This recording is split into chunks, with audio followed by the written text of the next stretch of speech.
ചേട്ടൻ എത്ര മക്കള്? 2 മക്കള്. അച്ഛന്റെ ഒരു മോൻ ഞാനല്ലേ? നീയും ഹരിയും എന്റെ 2 മക്കള്. അച്ഛൻ ഇതിന്റെ കൂട്ടുകാരൻ. ഇവൻ രാവിലെ എവിടുന്നാ കഴിക്കുന്നത്? ഇവിടുന്ന്. രാത്രി കഴിച്ച എവിടെ കിടന്ന് ഉറങ്ങുന്നത്? അതിവിടെ കിടന്നുറങ്ങുന്നത്. പിന്നെ എന്തുകൊണ്ട് എനിക്ക് അവന്റെ തന്ത ആയിക്കൂടാ? കോളേജിലെ ഫീസ്. ഇവന്റെ ഫീസ് അടയ്ക്കുന്നത് ഞാനാ. അച്ഛാ ഒരുമാതിരി മറ്റേ വർത്താനം പറയില്ല, എനിക്ക് വേറെ തന്തേക്കുള്ളേ. പിന്നെ എന്തോ ഉണ്ടാക്കാനാണ് ഇവിടെ കയറി കിടക്കുന്നത്? അതുകൊണ്ട് ഞാൻ എന്നെ കെട്ടിച്ചുവിടാൻ തീരുമാനിച്ചു. അല്ല എവിടുന്ന് പെണ്ണ്? ഞാൻ എന്റെ വീട്ടിൽ നിന്ന്. തൊട്ടു കൊടുത്ത് എന്റെ മോനെ. ശരിയാ അച്ഛാ.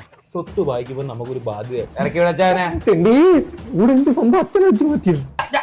നീ മോട്ടറിന്റെ സ്വിച്ച് ഒന്നിട്ടെ. മോട്ടറിന്റെ സ്വിച്ച് ഇട്ടുടനെ അങ്ങ് നിറഞ്ഞല്ലോ. എടാ പൊട്ട അടുക്കളടാ മോട്ടറിന്റെ സ്വിച്ച്. നിനക്ക് ഈ വീട്ടിൽ ഏതെങ്കിലും സാധനം എവിടെ ഇരിക്കുന്നതെന്ന് അറിയാം? ജോലി കിട്ടിയാ?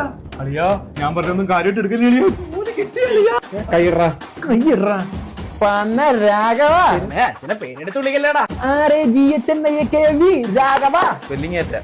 എനിക്ക് ജോലിയുണ്ട്, എനിക്ക് ഇഷ്ടമുള്ളതൊക്കെ പറയാം. ആർക്ക് ജോലി ഉണ്ടെന്ന്? എനിക്ക് ജോലി കിട്ടിയെന്നാടാ പൊട്ടാ പറഞ്ഞ. ഇറങ്ങിപ്പോടാ. അളിയാ ജീവിതത്തിൽ ഏറ്റവും വലിയ മൂഞ്ചിന് എപ്പോഴാണെന്നറിയോ? കൂടെ തോണി കയറ്റിടുന്ന കൂട്ടുകാരന്മാർക്ക് ജോലി കിട്ടുമ്പോഴാ. മൂഞ്ചാതെ ഇറങ്ങിപ്പോടാ. ബ്രോക്കറെ ഇവന് ഇഷ്ടപ്പെട്ട് ശിഷ്ടം വരുന്ന ഏതെങ്കിലും പെൺകുട്ടികളെ എനിക്ക് ഇറങ്ങേ, കഷ്ടം കിട്ടും.